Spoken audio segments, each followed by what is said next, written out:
Hello everyone, I'm bringing something a little different for you today.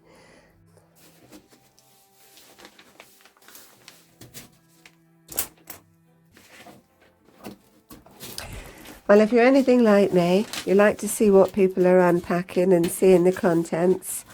Some may say it's nosiness, but I just say it's out of curiosity. Here's my new overlock sewing machine.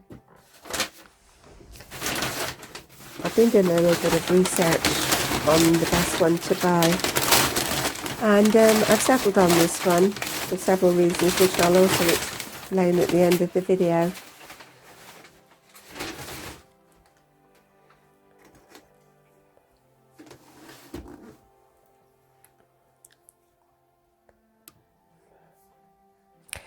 And this is the Juki MO114D. It was one that was recommended to me from the person I contacted in the shop. He said it was one of the best sellers and one he recommended, so I've gone with that. I did do a little bit of research into the Juki, but as I say, this is the one I've settled upon. I've just opened the top. There's my invoice.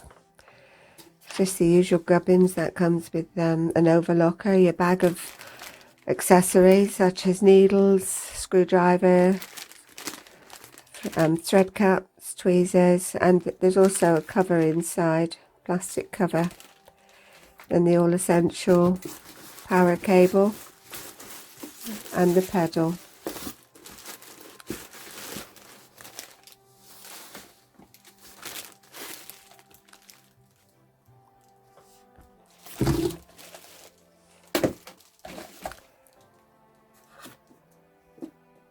The telescopic stand for your threads. Quite a tall one, this one actually. And they do suggest when you're sewing with this to make sure you've extended it to the full height.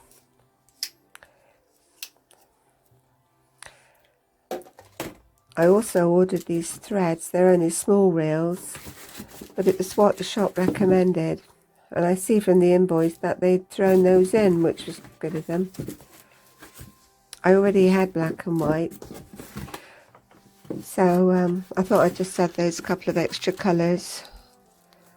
I probably will need to buy more in time, but at least I've got enough to go on with. Black and white are probably the two main colours I'll use. And there we get to the bad boy inside.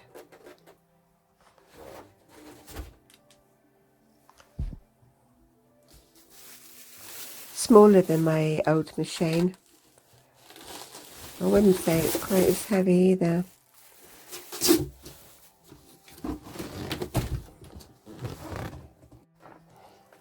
So I'm just assessing the machine. It came with a little stitch out sample, which I'm eager to look at to see the quality of the stitching.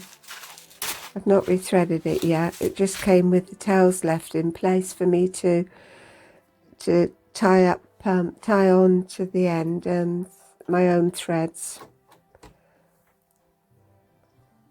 Yeah, that's pretty nice actually. I'm doing a lot of stretch materials at the moment, so the machine's been actually set to use it with stretch fabric, so I won't need to make any adjustments there. That'd be a good thing. Just turning it on for the first time. I've rethreaded with the blue threads. I've extended the telescopic stand to the fullest height.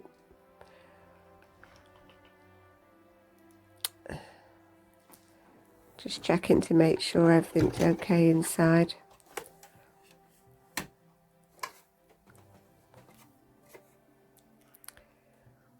Now I'm going to test out a little sample.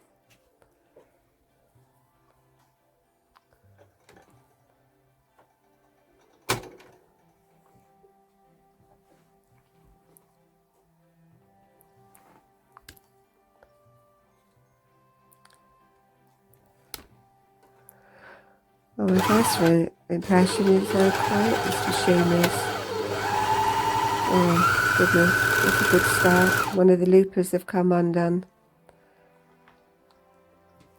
So one good thing, I've had to go through rethreading in this, so I know exactly how it works now. It's easier because they've given an automatic threader for the bottom looper, which is always the hardest one to threaden. But on this machine, it's made much easier by the automatic threading device. But I've been having a little play with my machine, and I'm really impressed with the stitch quality. I feel as though it's quite a substantial machine. The motor feels powerful. It's smooth, there's no effort at all, and it will stitch up to 1500 stitches per minute. So as you can see, it is a nice quality overlock stitch. It's unusual for me to have the 4 threads. I usually only use 3, but I'm sure there'll be occasions when I will need the 4, but I'm just trying it out at the moment. So yeah, so far I am pleased. There are a few things different to my old Serger overlocker which I'm wondering if I will miss. One of them being the free arm for the stitching around sleeves. I've been used to that now for quite some time, and I wonder if I'll manage without that. The other thing is there's no thread cutter, which is only a minor issue, I know, but it's just these little inconveniences when you've been used to just having somewhere to snip off your thread. But apart from that, I can't really think of anything else that I would like to change. Yeah, so there we are. That's my new acquisition. This was really an early birthday present from the hubby, bless him. My old overlocker I've had for, goodness, I don't know how many years. Although there's absolutely nothing wrong with that machine. I just fancied a bit of a change actually, just to see if there was much difference in the later versions to the compared to the older. In some ways, I must say the older version seemed to have more going for it, but the motor to me being much quieter. I wouldn't say it's any more powerful than my Singer, but it's certainly a quieter machine. So I'll see as time goes on, because I'd like to be able to do a little bit of overlock, rolled edging, and some of the variation stitches you can also do, which I've never ever looked into on before, but maybe I will with this one. But anyway, thanks for coming along again once more to watch my tutorial, and I'll keep you posted on how things are going with the machine. But in the meantime, stay well everyone. See you again soon.